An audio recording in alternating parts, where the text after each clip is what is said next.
오늘 말씀은 창세기 27장 15절에서 29절입니다. 어느 분이 하나님을 엿장수와 같다는 말을 했습니다. 아니 거룩하신 하나님을 어째 엿장수와 같다고 하느냐 하겠지만 그분의 말이 일리가 있습니다. 마치 그 몹쓸 폐자재를 수거하여 녹여 새로운 제품을 만들듯 하나님은 죄로 물든 자들을 불러 그리스도 예수의 복음으로 새 사람을 만드시니 하나님은 엿장수와 같다는 말이죠. 일리가 있는 말입니다. 하나님은 선하고 아름다운 것만을 사용하시는 하나님이 아니시죠. 악한 것을 가지고도 얼마든지 선하게 활용하시는 하나님이십니다. 어찌 이런 불의한 일이, 어찌 이런 악한 일이 하는 것을 가지고도 하나님은 고귀한 하나님의 뜻을 이루신다는 얘기입니다. 그 대표적인 얘기가 바로 십자가의 사건이 아니겠습니까? 주님처럼 이 세상에 선한 영향을 끼친 분도 없습니다. 그분의 삶이 너무나 고결하여 세계의 4대 성인으로 인정하고 추앙하고 있지 않습니까? 믿지 않는 사람들까지 말입니다. 이런 분이 억울하게 당했죠.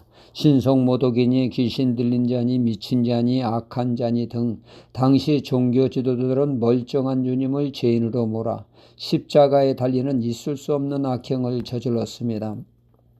예수님은 얼마든지 천군 천사를 불러 이 억울함을 당하지 않을 수 있음에도 불구하고 주님은 묵묵히 받아들이셨습니다. 이 악한 자들의 악행이 하나님은 선용하여 이 세상의 죄의 문제를 해결하시는 하나님의 뜻을 이루시며 영혼을 구원하신 것이죠. 누구든지 예수님의 십자가를 의지하는 자, 자신의 죄를 위해 예수님이 십자가로 고난 당하신 것을 믿으면 제사함과 구원을 얻는 위대한 역사가 이 억울한 악행을 통하여 이 세상을 구원코자 하는 하나님의 뜻이 이루어진 것입니다. 악행도 하나님은 합력하여 선을 이루신 것이죠. 합력하여 선을 이루시는 분에게 악한 일에도 내 이놈 하고 나서지 않으시고 그냥 놔두십니다. 이런 모든 것을 하나님은 선하게 사용하실 수 있는 분이기 때문이죠.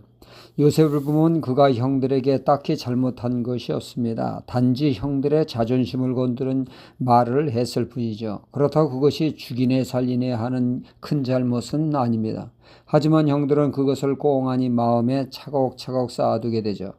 동생 요셉이 꾼 꿈을 가감없이 형들에게 부모에게 말합니다. 형들아 그리고 가족이 훗날 요셉 앞에 무릎을 꿇는다고 하는 다소 황당한 꿈이었습니다. 이 꿈에 자존심 상한 형들은 요셉의 꿈 이야기를 마음속에 담아두게 됩니다. 요셉을 꿈쟁이라 비하하게 됩니다.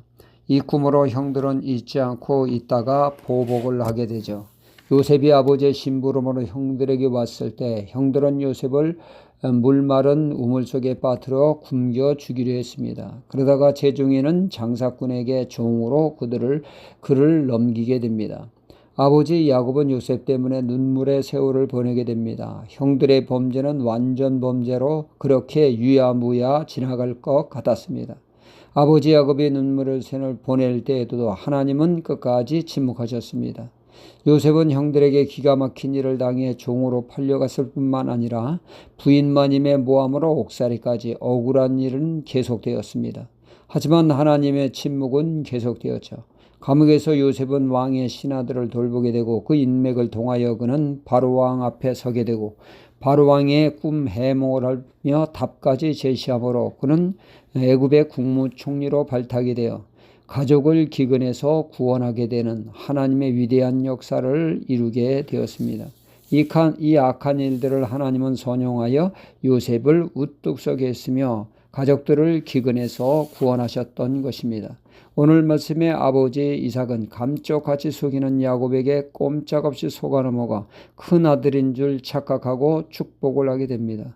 이삭이 감쪽같이 속았지만 이는 결국 하나님의 구원의 뜻이 온전히 이루어지는 계기가 되었음을 알 수가 있습니다. 하나님은 이렇듯 악한 것까지 사용하여 하나님의 섭리를 온전히 이루셨던 것입니다. 합력하여 선을 이루시는 하나님을 바라보고 삶의 억울한 일도 우리가 믿음으로 승화하는 신앙이 되어야겠습니다. 할렐루야.